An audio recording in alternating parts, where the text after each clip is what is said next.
Decenas de miles de cubanos que ingresaron a Estados Unidos por frontera y recibieron el documento I-220A enfrentan ahora la incertidumbre sobre sus casos migratorios. Este jueves muchos de ellos se manifestaron en Washington para exigir una solución. La situación varía según la casilla marcada en la planilla al cruzar la frontera. Aquellos que seleccionaron la primera casilla no tienen fecha de corte, mientras que los que recibieron el I-220A y marcaron en la segunda casilla, que indica un cruce ilegal, parece que enfrentan problemas adicionales con su estatus migratorio. ¿Pero qué es esto? ¿Qué hay de real en esto que tanto nos consultan? Bueno, ¿quién mejor para analizarlo que la abogada experta en inmigración, Laura Jiménez, con quien hacemos contacto inmediatamente y le damos la bienvenida a Laura? Qué bueno que estás con nosotros. Hola Camilo, ¿cómo estás? Muy bien, cuéntanos, ¿qué es esto de la casilla 1? La casilla 1, la casilla 2, ¿qué es lo que es esto? La casilla a la que se están refiriendo, Camilo, es la casilla que está contenida en la NTA, la notificación de comparecencia a la Corte, que es a su vez la hoja de cargos migratorios en contra del inmigrante. Esta NTA contiene 3 casillas en la parte superior. La primera casilla corresponde a las personas que entraron de manera legal, o sea, las que se presentaron en el puente, ya sea con una cita de CBP-1 o en su anterioridad, cuando no existía CBP-1 y estaba abierta la frontera, cruzaron el puente y se presentaron para pedir protección. La segunda casilla es la de el extranjero que fue detenido, capturado, ya estando en suelo americano y sin ningún documento legal de entrada o sin ningún estatus legal para estar en Estados Unidos. ¿Qué sucede con esto, Camilo? Las personas que tienen la primera casilla, generalmente, aunque sean liberados con 220A, sí pueden ser puestos en corte. Y a muchos de ellos, incluso a las personas que están cruzando actualmente con CBP-1, les están poniendo fecha de audiencia. Hoy mismo yo di consulta a 2 clientes que entraron con CBP-1, les dieron su I-94 y tienen fecha de corte para el 2026. Todo el mundo está sujeto a la fecha de corte.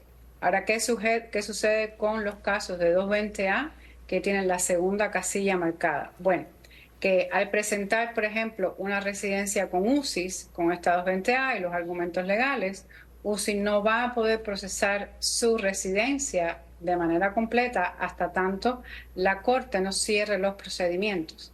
¿Por qué? Porque cuando un extranjero es capturado dentro del suelo americano y es puesto en el proceso de deportación o remoción en la Corte de Inmigración, la Corte tiene preferencia sobre el caso de ese inmigrante. Y UCIS va a tener que esperar a que la Corte concluya o cierre los procedimientos. O sea que se queda como en un stand-by hasta que termine el procedimiento. Lo que está sucediendo con los casos de 220A es que no hay una definición legal de cómo se va a aplicar la ley. El argumento de los abogados de inmigración es que están aplicando el artículo incorrecto de la ley al momento de liberar al inmigrante.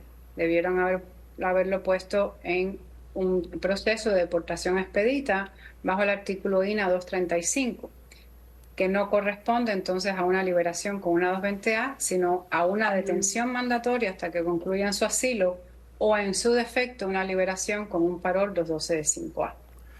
Abogada, mucha gente nos pregunta, ¿esto cómo incide en la ley de ajuste cubano, por ejemplo? Bueno, los está afectando grandísimamente, Camilo. La realidad es que, independientemente de todos los argumentos que hemos hecho nosotros y la lamentable decisión de septiembre del año pasado de la Corte de Apelaciones de Inmigración con el caso de Cabrera Fernández diciendo que esta 220A está correctamente otorgado, pues nos ha atado un poquito de manos. Hay una demanda pendiente en el circuito 11. No hay una demanda federal colectiva en estos momentos para casos de extranjeros presentes con 220A. Y si bien han habido muchas aprobaciones de residencias con casos de 220A, está muy lento el proceso al punto de que se ha parado. Inconsistentemente, la locura migratoria también ha llevado a que UCIS esté poniendo entrevistas de residencia para casos de 220A. Vamos a las entrevistas y lo que sucede es que de nuevo vuelven a engavetar el caso pendiente de instrucciones de más arriba.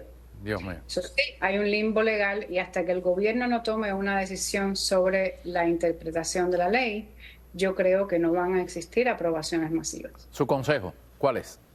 Mi consejo es que todo el mundo tiene que tener claro que mientras esta laguna legal no se aclare, tienen que prestarle atención a sus casos de asilo, porque el asilo es lo único que los va a proteger para permanecer aquí de manera segura, sin que sean deportados, si han cumplido con todos sus requisitos, presentar su asilo en tiempo, cumplir con sus citas de biométricas, cumplir con sus citas de supervisión, no van a tener problemas. Muy bien. ¿Okay? O sea siempre es recomendable, si están en corte, sobre todo, buscar la representación de un abogado. Muy bien, muchísimas gracias. Siempre un placer tenerla con nosotros.